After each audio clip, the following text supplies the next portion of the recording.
नमस्कार। आपके YouTube channel सेविकाओं की आवाज में आप सभी का स्वागत है।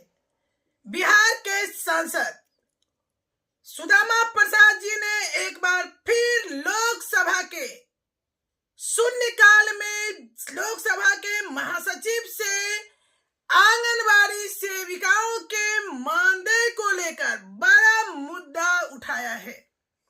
चलिए इस पर हम पूरी जानकारी आपको देंगे, लेकिन इससे पहले अगर आप हमारे चैनल पे नए हो तो चैनल को सब्सक्राइब कर लें, क्योंकि आंगनबाड़ी सेविकाओं से संबंधित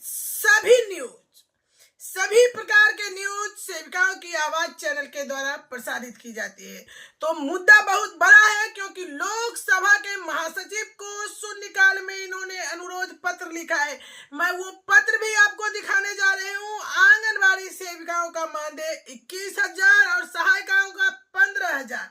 तो चलिए पहले देखिए उनका अनुरोध पत्र, फिर मैं बातें करती हूँ क्या मामला है। देख सकते हैं यह लेटर 16/12/2024 यानी कि आज का है। प्रेषक है सुदामा प्रसाद, संसद सदस्य।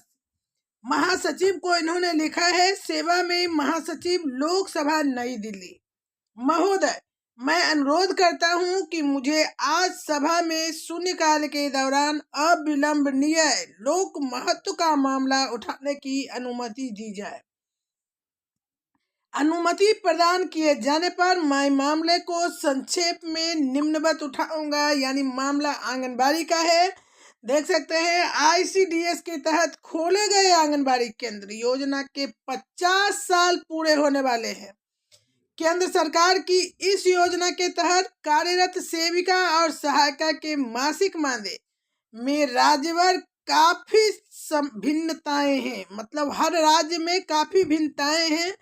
बिहार में सेविका को 7,000 रुपये और सहायिका को महज 4,500 रुपये मिलते हैं। 4,000 रुपये मिलते हैं। इनका मासिक मानदेय 21,000 और 15,000, यानी सेविका को 21,000 और सहायिका को 15,000 करने की मांग करता हूं। ये सांसद महोदय सुदामा प्रसाद जी आरा से सांसद हैं और ये माले से जीतकर गए हैं। इन्होंने आंगनबाड़ी बहनों को के दर्द को समझा है और वाजिब बात है कि आजकल 7,000 रुपये में डिजिटल वर्क कहीं से भी उचित नहीं है। जब आंगनबाड़ी सेविकाएं डिजिटल वर्क कर रही है तो इसका मानदेय भी डिजिटल होनी चाहिए। और इन्होंने 21,000 और 15,000 मानदेय देने की बात कही है। वैसे तो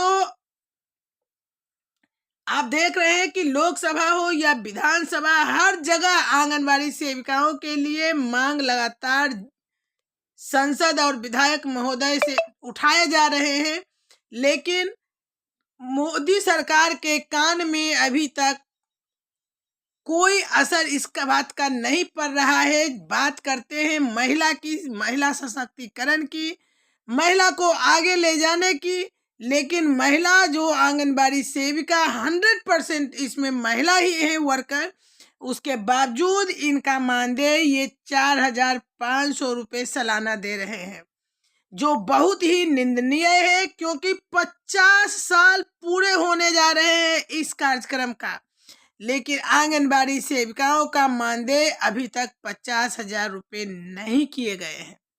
आज भी वो 7,000 रुपये पाकर एक जिल्लत भरी जिंदगी जीने पर मजबूर है। न तो बिहार सरकार इसकी सुन रही है, न ही केंद्र सरकार। पूरे देश में आंगनबाड़ी सेविकाओं की स्थिति जो है काफी दयनीय है। लेकिन इसी तरह अगर लोकसभा और विधानसभा में मुद्दा उठता गया तो बहुत जल्द ही आंगनबाड़ी सेविकाओं की मांग पूरी होगी। क्योंकि अभी हाल फिलहाल में आपने देखा कि माननीय मुख्यमंत्री नीतीश कुमार जी के द्वारा 1.5 लाख रुपए रिटायर होने के बाद आंगनबाड़ी सेविकाओं को देने के लिए उन्होंने कमर कस ली है और अगले कैबिनेट में यह इसे मंजूरी मिलने वाली है। यानी कि यह लागू हो जाएगी आंगनबाड़ी सेविकाओं पर बहुत जल्द। ये बहुत बड़ा मुद्दा है कि कम से कम आंगनबाड़ी सेविकाओं के लिए किसी ने, सरकार ने तो इतना भी सोचा, लेकिन जब हम केंद्र सरकार के प्रायोजित कार्यक्रम के हिस्सा हैं तो केंद्र सरकार तो यहाँ कुछ देना ही नहीं चाह रही, यहाँ तक कि इस मुद्दे पर कुछ बोलने से भी कतरा रही है।